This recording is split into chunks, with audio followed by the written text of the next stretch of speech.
Hey, empowered ones. I got this cool book that I have had sitting on my shelf for way longer than I hate to admit. And it's Be, Feel, Think, Do. And I've had this for a while now, and I'll put the link in the description for you. And today I was just thinking if I was going to share with all of you the best way to make a decision. And, of course, many of us are intuitive. And so we're connecting with the intuitive side of us. And maybe we'll pull some tarot cards just to make sure, okay, was that right? Or, we'll do, I have some other tools in my box that I use as well for that. But I was like, okay, if I really wanted to give some really good, heartfelt information to my followers on how to make a sound decision, what would I share with them? And I pulled out this book. Literally, it took me to this page that I'm about to share with you. And it really isn't about making decisions, but it is. And so I want to get right into this and share this with you. It's all good stuff. All right, welcome back, everybody. For those of you who do not know me, why don't you know me?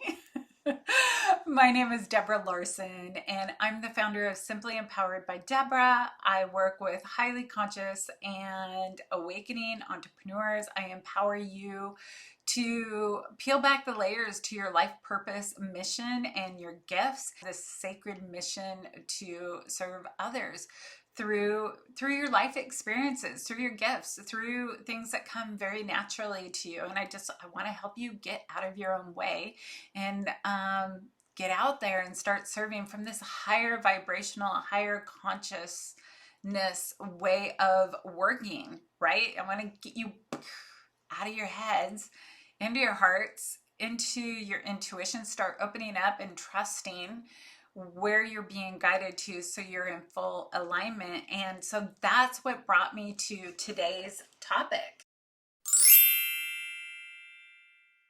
So today I want to talk to you a little bit more about making decisions almost effortlessly. And what brought this up was this week I had a tough decision that I needed to make, and I was getting nothing.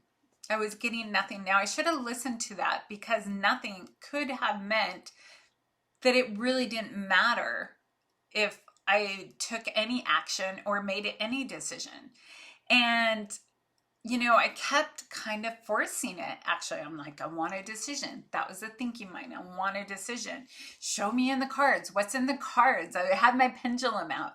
Yes or no, yes or no.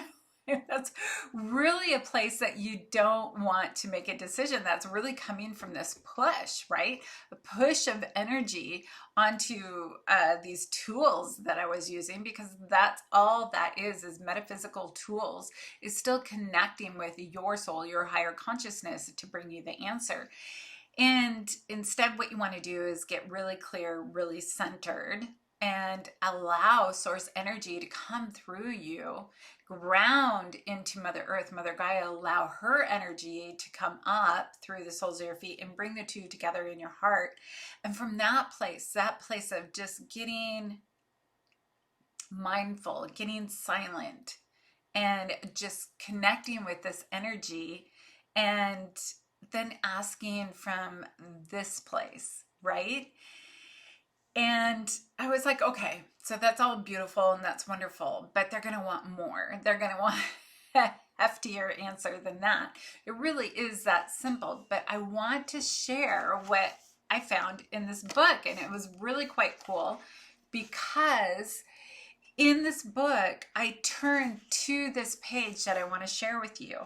And it says the intuitive heart is what people have associated with their inner voice throughout history. And each year, more and more people are including the practice of listening to their hearts for inner guidance, or to what some refer to as their higher power.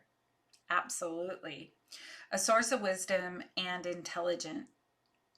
And in research conducted in laboratories, they found that coherence is of prime importance in connecting us with our intuitive inner guidance. And there's compelling evidence to suggest that the heart's energy field, energetic heart, right, your higher heart, your thymus gland, I believe is what she's talking about. I could be wrong. Is coupled to a field of information that is not bound by the classic limits of time and space, your brain, and time and space of connecting through that analytical, intelligent way, right? And this evidence comes from these experimental studies that have investigated that the proposition that the body receives and processes information about future events before the events actually happen. And this kind of reminds me of, we have a chocolate lab, Zeus, totally adorable. I should bring him on one of these calls.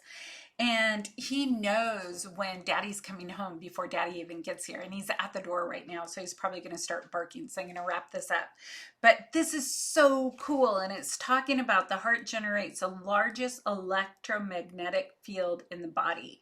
The electrical field is about 60 times greater than brain waves. So absolutely amazing. The magnetic component of the heart's field, which is around 100 times stronger than that produced by the brain and can be measured several feet away from the body. So here's what I get out of this. One, I'm blown away by that statement. But when you have something that you really need to make a decision on, it's a tough decision, get in silence, sit with it, meditate for a little bit, go on a walk, just don't even think about what you need to think about, okay? Just let it go. And then later on, actually bring that through to your heart and your tummy, allow it to go all the way down into Mother Earth, and just give that to her. Bring that back up into your heart and bring from source energy and Mother Earth and expand that out, and then ask for guidance from your heart, from your higher heart. And if you need to, just tap on this area right here. There's a little area that kind of bumps up a little bit. That's your thymus. Yeah, just tap on that lightly. It's your higher heart, and ask for guidance and see what comes through. And I would highly recommend writing it down in your journal, what comes through, so you kind of get out of the way of judgment and write down the best answer, first answer, best answer. All right. And go out and get the book. I haven't even read it all the way through, and I'm suggesting it to you because that part was just so profound. And in the other chapter that actually gave me the information that I needed to help a girlfriend of mine out came through, and it came through in the same way. I went right to the chapter and was like, oh my gosh, her words are brilliant. So read the book. I have connected with her online, and she's just a beautiful, beautiful soul. And I think she'll put a smile on your face. So yay, Anne, go get it. Bye.